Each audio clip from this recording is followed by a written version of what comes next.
candidates tonight for mayor and town council of James Island Town. The League of Women Voters is a grassroots, nonpartisan political organization made up of women and men from all political backgrounds. We're committed to increased citizen participation in our democracy and increased understanding of public policy issues.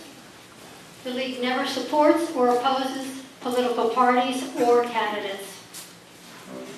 I'd like to recognize and thank the Charleston Metro Chamber for their assistance in co-sponsoring the session tonight and recording this forum. And there will be a webcast available at the League of Women Voters website. The address is on the podium, on the sign on the podium, on the stage. And I'd like to thank James Island Charter High School for providing the meeting space for this evening's forum. We're pleased to have you with us this evening. The purpose of this meeting is to give you an opportunity to hear the candidates' positions on issues of concern to you, the citizens of the town of James Island, so that you can cast informed votes on August 3rd. My role tonight is to keep the dialogue going and to ensure that all candidates adhere to the timeline. A representative of the League of Voters is our timekeeper. She will signal the candidates about the remaining time and when their time is up. We'll begin the evening with the candidates for mayor.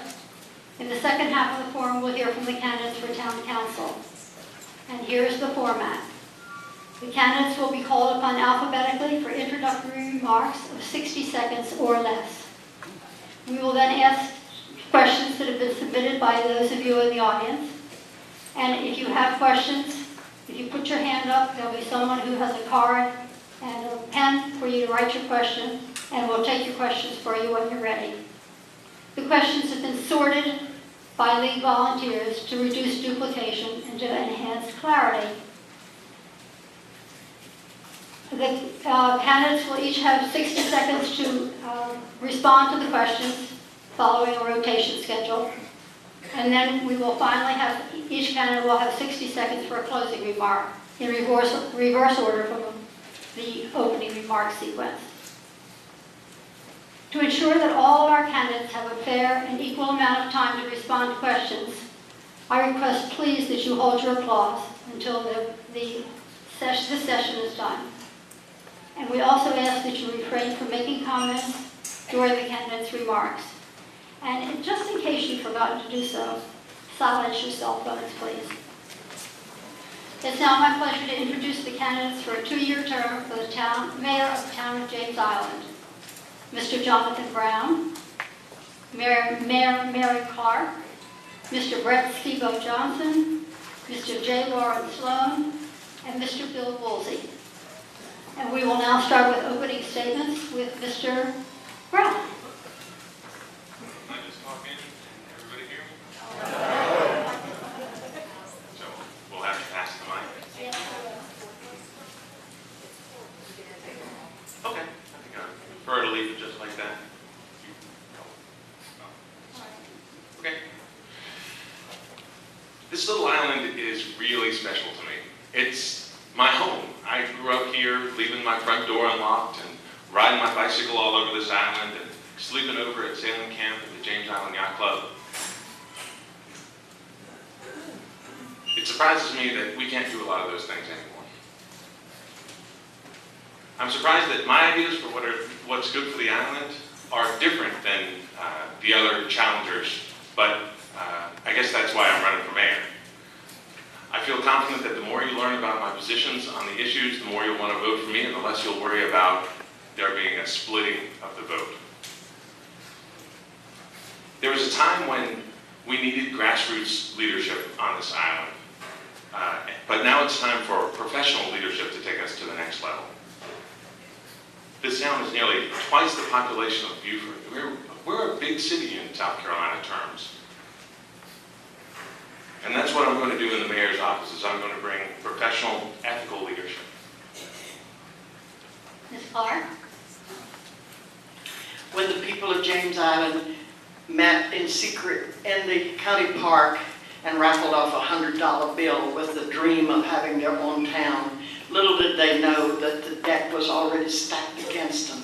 That was in 1992, and in 1976, 2 words were added to the statute, except islands, and that allowed the city to take any island. That meant James Island, Johns Island, Wadmalaw Island, Daniel Island, any of them. That was unconstitutional, but they got away with it because no one challenged it.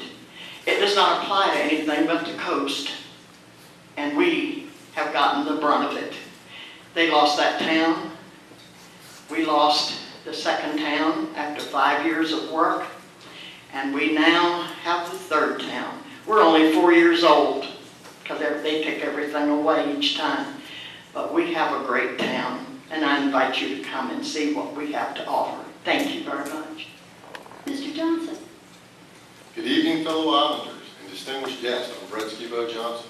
I grew up here on James Island. I went to kindergarten all the way through high school.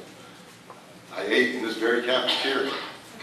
I ran for mayor in 2006 and talked to a lot of voters about candidates that had hidden agendas and non-transparent government. I'm here again tonight as a candidate and a concerned citizen running for mayor, and I'm asking for your support. I stand for a smaller, more efficient government. I believe in better communication with the citizens, the employees, and the vendors of James Island. I feel we must make amends with the county of Charleston and the services that they provide to our island. I don't believe in the exorbitant spending. I believe in banking the money. If you vote for me on August 3rd, I'll give you your island back. Mr. Sloan. Thank you very much. My name is Warren Sloan, and obviously I'm a candidate for mayor. When I look out and see this large group come out, and it is really inspiring. It was inspiring at the last debate to see everyone come out, and it's really inspiring for this debate to see everyone come out. If nothing else, we have won. We have shown light and drawn interest and had people become involved that normally wouldn't. And for that, I'm eternally grateful. We're all going to talk tonight about budgets and about roads and ditches and things like that that all need to be corrected here on the island. I believe that I have the best plan for what we need to do in the future. I believe I have the best understanding of where we've come from. I believe that given all circumstances that I have the most time and most dedication to serve you as mayor for the next 2 years. And I would appreciate your vote on August 3rd. Thank you. And Mr. Wilson. Thank you. I've knocked on 1,000 doors, Fort Johnson, Estates, to Solidarity Island. I've talked with hundreds of people. The consensus is clear. The people of James Island are ready for a change. We can't run our town on anger and resentment. We can't worry about spies. We can't see a conspiracy in every criticism. The town of James Island is here to stay. It's time to brush that chip off our shoulder and focus on responsible governance and cooperation and friendship with all our neighbors. I've taught in Citadel for 24 years. My wife, Kathy, and I raised our family here on James Island. I've had a record of service to this island, from handing out terrific kid awards to school governance council at Stiles Point Elementary. I was elected to town council. I have a record of professional and responsible leadership. Please, on August 3rd, think carefully how you vote and give me your support. Well, I'm delighted to see such a large audience, but I do not like to have people standing through the session. If you have a place sitting next to you where there's a place that somebody can come and fill in, would you put your hand up? People are standing in the back. So there's a place for you to fill in.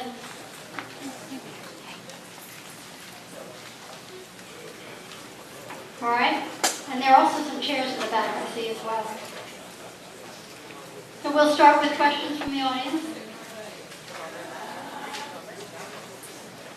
The first question, what is your plan to maintain the ditches and dirt roads on the island? And we're going to start with Ms. Clark. We already have a plan. We got behind in December when we had 10 inches of rain. We are studying the ditches now and trying to get caught up over the summer. It's been very difficult because last meeting, the council voted down some main projects because it was over $10,000, and they wait a month and rebid them. So folks, when you vote for the mayor, get a good council together too, because it's very difficult to sit there and have people vote down things that you know that the island needs. So if we have the plan in place already to do the roads, but unfortunately we had 42 dirt roads that the county left us with. And with that much rain in 1 month, I think anybody would be behind. But thank you very much for asking. Mr. Johnson? Well, first and foremost, I want to make amends with Charleston County. They have the ability to scrape roads. We need somebody that can negotiate a price with these people and make it fair right on across the board. If it turns out that we can do this stuff cheaper ourselves, that may be the route we have to go. But I believe the county is the answer to our drainage problems. Excuse me, did I have 10 seconds left? No, I'm sorry. No, it's No, you just get one pass. Okay. Mr. Slevin? Currently, the plan is simply broken.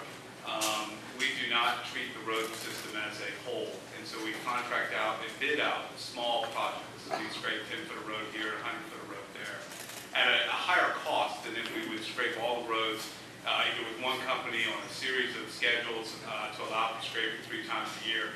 It makes no sense to bid out the same job 3 times a year. The same thing with ditches. One of the major problems is we'll clean a ditch up to the city line, and at that point we'll stop. Well, we've just wasted the money because the city line is still clogged. We need to work a little bit better with the city and with the county so that they can do their part on their sections of the island so that we're not wasting our money making sure that these roads and ditches are clear. We need to spend more money on the projects. This year there was a significant decrease in the amount of money spent for the 2010 budget on these projects, and that needs to be changed. Mr. Wilsey?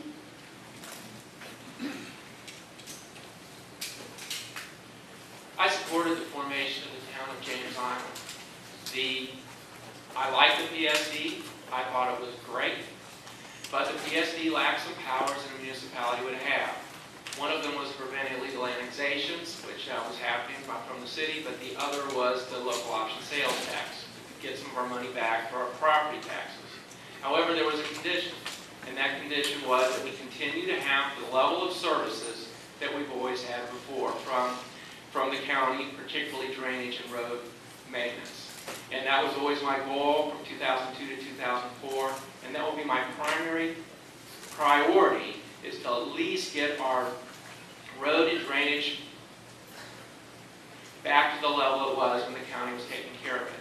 I would like to see the county return to it, but you just have to face up to the fact that much of the money that we currently receive, that we use for our government operations, came out of the county's pocket, and we'll have to give a good bit of that back to get our road and drainage taken care of. And I will support that. Thank you. And Mr. Brown? I agree with Mr. Sloan about bundling the bids together and potentially issuing one contract to do the roads all year. Right now, we're seeing some of the bids come back at less than half of the average of the others. So in other words, if we ask 5 people in this room, how much would you charge us to scrape this road? 4 of them will come back at like $15,000, and one comes back at $5,000.